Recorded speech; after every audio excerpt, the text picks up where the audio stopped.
let's start the demolition from here from this building.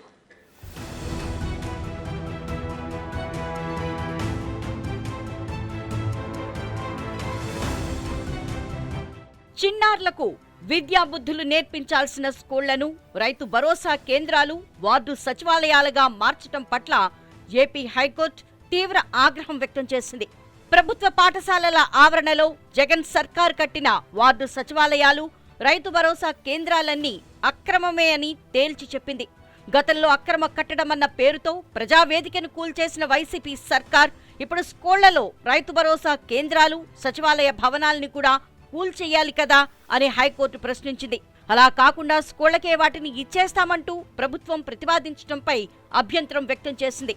ప్రజావేదికకు ఒక న్యాయం, రైతు భరోసా కేంద్రాలు, సచివాలయాలకో న్యాయమా అని ప్రభుత్వాన్ని ప్రశ్నించింది.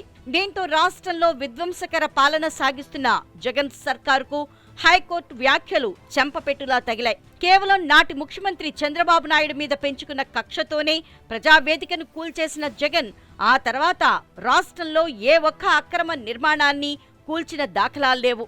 అడ్డగోలుగా రాష్ట్ర విభజన జరిగిన తర్వాత అమరావతి నుంచి పాలన మొదలుపెట్టిన నాటి ముఖ్యమంత్రి చంద్రబాబు నాయుడుకు ఎన్నో అవరోధాలు ఎదురయ్యాయి. మంత్రులు, ఉన్నతాధికారులు, కలెక్టర్లు, ఎస్పీలతో సమీక్షా సమావేశాలు నిర్వహించడానికి సరైన ప్రాంగణమే కరువైంది.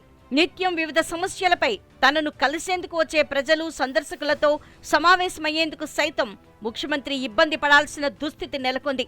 ఈ క్రమంలోనే గుంటూరు జిల్లా ఉండవల్లి కరకట్టపై రాష్ట్ర ప్రభుత్వం ప్రజావేదికను అత్యవసర ప్రాతిపదికన నిర్మించింది. ప్రభుత్వ సమీక్షల కోసం విశాలమైన సమావేశ మందిరం, ప్రజలు, సందర్శకులను కలిసేందుకై ప్రత్యేకమైన ఏర్పాట్లు చేశారు. అక్కడి నుంచే ముఖ్యమంత్రి చంద్రబాబు ప్రజల వినతులను నేరుగా స్వీకరించేవారు. ఆయన అందుబాటులో లేనప్పుడు సైతం అధికారులు వినతి పత్రాలు స్వీకరించేలా వ్యవస్థను సిద్ధం చేశారు. దీంతో సుదూర ప్రాంతాల నుంచి వచ్చే ప్రజలకు చంద్రబాబు నాయుడు నిర్మించిన ప్రజావేదిక ఎంతో చక్కగా ఉపయోగపడేది. సుమారు 5 ఏళ్ల పాటు ప్రజలకు నిత్యం సేవలందించిన ప్రజావేదికను స్వార్థ రాజకీయ ప్రయోజనాల కోసం జగన్మోహన్ రెడ్డి ఆ తర్వాత కూల్చివేశారు.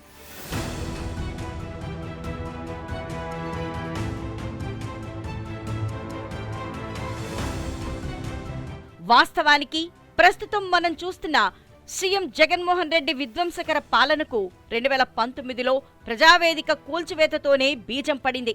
ఆ తర్వాత అన్న క్యాంటీన్లను రద్దు చేసిన జగన్ రెడ్డి పేదల నోటి దగ్గర కూడు కూడా లాగేశారు.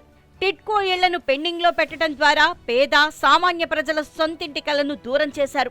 నాటి ముఖ్యమంత్రి చంద్రబాబు నాయుడికి మంచి పేరొస్తుందనే ఏకైక కారణంతో జగన్ రెడ్డి ఇలా వ్యవస్థల విధ్వంసానికి పాల్పడుతున్నారు.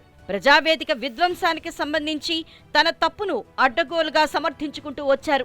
అయితే తాజాగా రాష్ట్ర హైకోర్టు సైతం ప్రజావేదిక కూల్చివేతను తీవ్రంగా తప్పుపట్టడం జగన్ సర్కార్కు నిజంగా చెంపపెట్టులాంటిదని రాష్ట్ర ప్రజానికం భావిస్తోంది. జగన్మోహన్ రెడ్డికి ఏమాత్రం పశ్చాత్తాపం అనేది ఉంటే ఆయన బేషరతుగా రాష్ట్ర ప్రజలకు క్షమాపణ చెప్పాలని ప్రజలు డిమాండ్ చేస్తున్నారు.